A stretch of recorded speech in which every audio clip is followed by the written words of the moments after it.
And Evie was showing us all her pens. It's like, if I take these away, is that why sometimes we can have the arms or the legs? No. Our motor track is the same track of neurons that are going from the brain down, because they're efferent, right? So the track is intact, it's there. What determines whether it's upper extremities are involved or lower is, where does the injury occur in the spinal cord? So what I said is, if we're at T2, right, by the level of T2, all of the cervical nerve roots have exited. They're still in the same motor track. They just have exited, they made it to their muscles, and the muscles can move the arms. They got off their off-ramp before the accident. accident. Off-ramp before the accident, before the injury. All of the ones below the accident, the car accident, below the level of injury, can be impaired because there is, we'll call it construction. There's a car block in the highway in that motor track. So the signals are not making it to those muscles. Okay, let me look for some light bulbs. No, it's not when they. Okay, all right. Just to keep it interesting, keep it exciting. Neuro is exciting. It's not black and white. We love gray. Right? Who loves gray? I mean the color. No. I've got gray in my. I hate everything. I've got some gray in my house. Love gray. Right? It just means that some of the fibers made it through the accident. Like hanging on. So they're off-roading. They're off-roading. They slipped their motorcycles. So they slipped through. Yeah.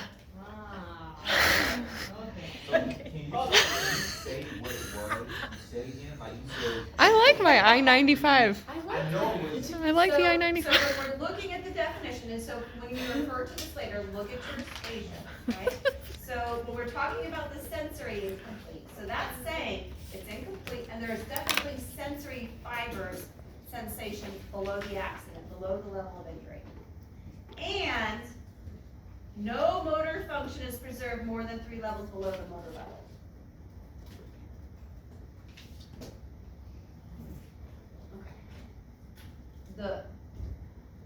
The motor level is determined by a grade 3 muscle. Okay, everybody feels good with that. We know what a grade 3 muscle contraction is, right? Everybody can say yes. Yes. Yeah. So that means they can move whatever that key action is against gravity. Okay? That is determined the motor level where that last happens. Okay, so if we're at our C5 flexion, don't get on me on myotomes yet. Okay. Like wait. Don't do it. I know it. Just don't do it. Right. C5. Okay, they can do it against gravity, but maybe they have a little bit of wrist extension. So, but it's not full. So that's not their motor level. But there's a little bit of motion there. Okay? So it's saying 3 levels below. So we're at C5, so we've got C6, C7, C8. If there's nothing there, then they are sensory incomplete. Just because there's a little bit of activation does not make it a motor level. Gotcha. So we have to do dermatome, well not us, but there has to be a dermatome and a myotome test. Yes. So we're getting multiple levels? Yes, potentially. Potentially incomplete. Or even complete, but yes. So let's flip to the front so that help answer that question. Okay. So you see that there's boxes the whole length, right? And there is for the right side of the body and for the left side of the body. There's a column for sensory, for doing light touch, and for pinprick. There is a column for motor. It's not a complete column. Why is that? Why is there no motors for T's? Because that's just your trunk. Yeah, we can't segment, you can't, yeah, right, we can't segment, okay. So, what the PT will do, we'll say if they're gonna start sensory, they're gonna do their light touch and pinprick. And you either get, I'm looking to see where the scale is on here, if you look over here is the scale, they'll either get a 0 if it's absent, that they can't feel it at all, 1 if it's altered, it's not quite right, but they can feel something, or 2 if it's normal. For both light touch and pinprick. Will they be doing this with the patient's eyes closed or their view obscured?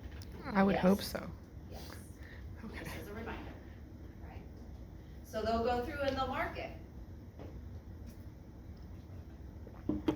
They'll then go through and do these key muscle movements and grade them, whole numbers, we're not getting into plus and minuses. But there's our scale, right, of 5, 4, 3, 2, 1, 0. That's not new. After they do all the testing, both the right and the left,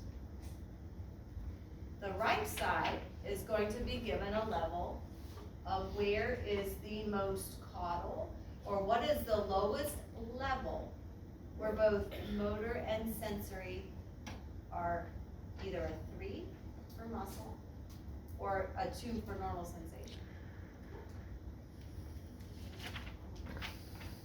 And then it'll be the same on the opposite side. To give them an overall neurological score, they're gonna say what level is common on both sides that everything is intact. Oh. Okay. Could you see how the overall picture of what they're saying is intact and maybe what the patient can actually do could be different? Yes. Sometimes when it is that designated, maybe sensory and motor are very different, you might see it documented that way to give you a better picture. But, let me say it again, the overall neurological level, so this doesn't mean where was the spinal cord damage, or where did they get a stab wound, or where did they get a gunshot.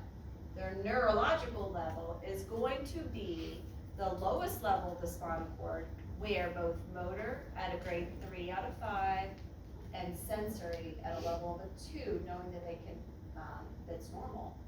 Where is that common for all? Let that sit a minute. Technically, in like a perfect world, right? It's like whatever damage was done at the spine, let's say it was, I don't know, let's say it was L2, right? It's like hip flexors, you may not get those, you shouldn't get those, and whatever dermatome is at L2, you also would not get either. But because of, gray area, light. The body's amazing. Right, yeah. They could perhaps get a little bit of activation within, at least for sensory incomplete, a little muscle activation within 3 units. But anything below that, you're no longer sensory incomplete. You would just have to be, you have to be classified as something else. Because, you can't. Listen. So, okay, we're gonna move on to a C and a D. So, yeah. Oh. Yeah. So I think that's where you're leading. Oops, sorry. That's okay. I'm waiting for the light bulb to keep asking. Should we know the normal sensation levels? I know you said normal sensation was a 2. Did we know that? So just looking at here, don't go getting stressed on that. Okay, cause I'm. A 0 is absent, a 1 is that it's diminished, it's not normal, and a 2 is normal. Oh, okay. Okay? Okay. So yeah, we had never talked about that. We just said whether they could feel it, or if it wasn't, then it wouldn't be intact. And this is for spinal cord. So that's an easy scale, right? How would you tell a patient to know if it's normal or not? Touch. Do a sensation check. Well, if it's bilateral, I love the thought of the other side, because that's what we've done to this part. But if it's bilaterally, could we test one leg to the other and say this is what's normal? No, where are we gonna go from? Above. Above the level of the injury. This is what it feels like. Does it feel the same now where I'm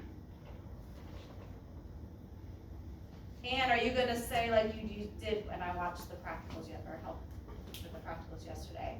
Are you gonna say, can you feel this? Can you feel this? Does this feel the same? Can you No, because then they're gonna say, well, yeah, I feel that. You're gonna have to say, tell me when you feel my light touch. You're not gonna give them a cue of when it is. Because do you think that these patients who know they've had a They spinal cord want. injury They want to so badly to feel? Why would they lie? Like, It's not Bec- a lie. It's denial. It's denial, it's like, oh, I think I feel that. I think I felt I that. feel Yeah.